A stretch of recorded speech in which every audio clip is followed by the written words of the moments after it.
से क्यों भाग रही है ममता बनर्जी? सीएजी ने आपसे हिसाब मांगा।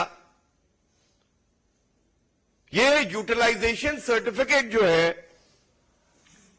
कुल राशि जो थी वो 3.94 लाख करोड़, और आप अचंभित रह जाएंगे कि 2.29 लाख करोड़ के यूटिलाइजेशन सर्टिफिकेट दिए नहीं गए। और ये एक बार नहीं, कई बार मांगे गए, उसके बावजूद नहीं दिए गए। करीब 60% रुपया जो लगाया है उसका कोई हिसाब ममता बनर्जी ने दिया नहीं है। ये चिंताजनक है, ये विश्वासघात है पश्चिम बंगाल की जनता के साथ। दूसरी बात जो आई वो अनअकाउंटेड कंटिजेंसी फंड की, जो अभी रखी गई। कंटिजेंसी आकस्मिक, कोई इमरजेंसी हो तो निकालेंगे, जो साधारण व्यवहार है, खर्चा है, उसमें ये नहीं आ सकता है। ये संविधान में भी है और जो रूल्स हैं पश्चिम बंगाल के उसमें भी है। चिंता की बात यह है, रूल कहता है कि अगर कंटिजेंसी फंड में से रुपया निकालोगे तो 1 माह के अंदर आपको वापस रिकूप करना होगा वो अकाउंट, वापस कंटिजेंसी फंड में रुपया जाएगा। इसलिए कि अगली इमरजेंसी के लिए स्टेट के पास कोष में रुपया हो। लेकिन हुआ क्या, 3400 करोड़ रुपए के जो बिल हैं वो सबमिट ही नहीं किए कंटिजेंसी फंड से। ये दूसरी अनियमितता है, भ्रष्टाचार है। और जैसा अभी कहा गया, ये बहुत महत्वपूर्ण है, अनअकाउंटेड फंड सबसे ज्यादा किस मंत्रालय में है? गृह मंत्रालय में। और ममता बनर्जी उस मंत्रालय की मंत्री है, वो विभाग उनके पास है। 3400 करोड़ रुपए कंटिजेंसी फंड से घोटाला कर दिया ममता बनर्जी आपने। रोहिंग्या को दिया, अपने परिवार वालों को दिया, या दंगे कराने के लिए इस्तेमाल किया? हम सब जानते हैं पश्चिम बंगाल में कानून व्यवस्था ध्वस्त है, ममता बनर्जी मस्त है, तो दंगे कराने के लिए दिया है। ये गृह मंत्रालय की बात हो रही है, इसलिए ये बात उठा रहा हूं। या ईडी के अधिकारी जाएंगे तो जो आपके सारे अपराधी छवि के नेता हैं उनको देने में ये लगाए हैं, ये सवाल पूछे जाएंगे आपसे। और तीसरी बात, ये सबसे ज्यादा चिंताजनक है, पर्सनल अकाउंट्स, निजी खाते। सीएजी रिपोर्ट ने फ्लैग किया है ये इशू भी।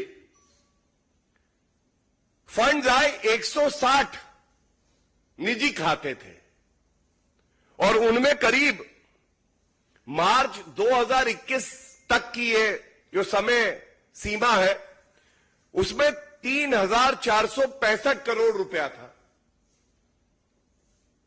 तो इसका ऑडिट कैसे हो सकता है कि भाई आप अकाउंट्स का विवरण दें और उसमें जो रुपया है उस रुपए को सीएजी देखे कि सही से यूटिलाइज हुआ, कितना पड़ा है। लेकिन यहां से हुआ खेला होबे। खेला होबे क्या? भ्रष्टाचार का खेला होबे। ये जो सारे अकाउंट थे वो अकाउंट बंद हो जाते हैं, नए अकाउंट खुल जाते हैं।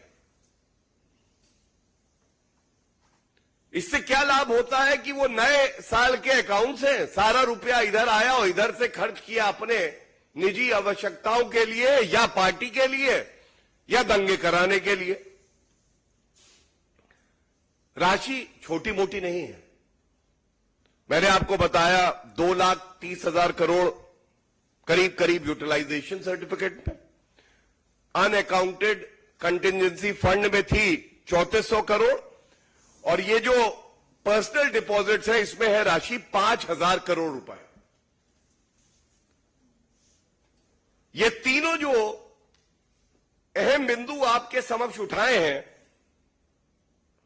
इससे एक बात जरूर उजागर हो गई है। चोरी भी मैं करूंगी और सीना जोरी भी मैं करूंगी। मैं कानून से ऊपर हूं, मुझसे कोई सवाल ना पूछे। सवाल पूछेगा तो गुंडा राज है, मेरे गुंडे हैं पश्चिम बंगाल में। ममता बनर्जी की सरकार में तो निर्दोष मार दिए जाते हैं, महिलाओं के साथ बलात्कार हो जाता है, अफसरों के साथ गुंडागर्दी होती है, पीटा जाता है। सारी संस्थाओं को जो संवैधानिक है, जो अपने कर्तव्य का निर्वहन करती हैं, उनको डराने का काम कोई कर रहा है तो ममता बनर्जी कर रही है। और इसीलिए इस मंच से एक बात कह के मैं अपनी बात को विराम दूंगा। आज भ्रष्टाचारी ममता बनर्जी हो या पापी आपके अरविंद केजरीवाल हो या भ्रष्टाचार की जननी कांग्रेस पार्टी है, चाहे आरजेडी हो चाहे जेएमएम हो, किसी को यह गलत फहमी ना हो कि आप पहली बात कानून से ऊपर हैं, दूसरा आप जो ईमानदार अधिकारी हैं, जो वर्दी है, उसको डरा सकते हैं, और तीसरी बात, जनता आपसे दबने वाली नहीं है। एक एक रुपए का हिसाब आपको देना पड़ेगा, और वो भी वक्त आएगा जिनको गुरूर था, गुमा था कि मैं कानून से ऊपर हूं, वो जेल की सलाखों के पीछे चले गए। ये ताकत होती है ईमानदार सरकार की, ईमानदार एजेंसी की। वो वक्त भी आएगा ममता बनर्जी, एक एक रुपए का हिसाब आपको देना पड़ेगा। धन्यवाद। कोई सवाल हो तो पूछ सकते हैं। इस पे अगर किसी का सवाल हो तो कृपया करके पूछ सकते हैं।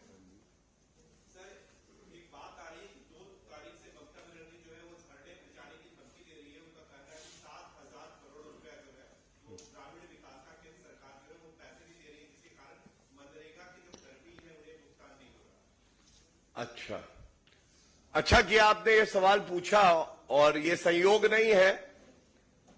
जब कोई कुकर्म करता है, भ्रष्टाचार करता है, तो सृष्टि भी उनका साथ देती है जो ईमानदार होते हैं। इसी कैग रिपोर्ट में एक और भाग है, मैं आपसे पढ़ देता हूं क्योंकि आपके प्रश्न का उत्तर भी आपको मिलेगा। इस वर्ष में दिखाया है कि केंद्र सरकार से 2020-21 में ममता बनर्जी को 26,198 करोड़ रुपए, 3 योजनाएं,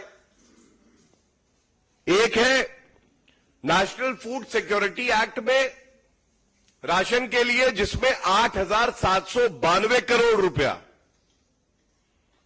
उनको दिया गया। मनरेगा में 9,719 करोड़ रुपया दिया गया, और फर्टिलाइजर्स के लिए 1,070 करोड़ रुपए। लेकिन जो पारदर्शिता प्रदेश की सरकार में होनी चाहिए, जो प्रोसीजर है, केंद्र सरकार को बताना कि उसका यूटिलाइजेशन हुआ है, कैसे हुआ है, उसका प्रमाण क्या है, ऐसा लगता है कि ममता बनर्जी इसमें विश्वास नहीं रखती है। इसलिए ममता बनर्जी क्या कहती है ये अहमियत नहीं रखता है। अहमियत ये रखता है ये जो 2,40,000 करोड़ रुपए का घोटाला मोटा मोटा सामने आया है, पहले इसकी जवाबदेही ममता बनर्जी की बनती है, और जब इसकी वो जवाबदेही दे दें, उसके बाद 1 रुपए की बात भी उसके बाद होनी चाहिए, उससे पहले नहीं।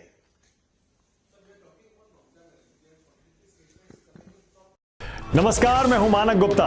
अगर आपको हमारा ये वीडियो पसंद आया हो तो इसे लाइक और शेयर जरूर करें, और हां, हमें सब्सक्राइब और फॉलो करना ना भूलें ताकि आप देश और दुनिया की कोई खबर मिस ना करें। तो जुड़े रहिए हमारे साथ और देखते रहिए न्यूज़ 24।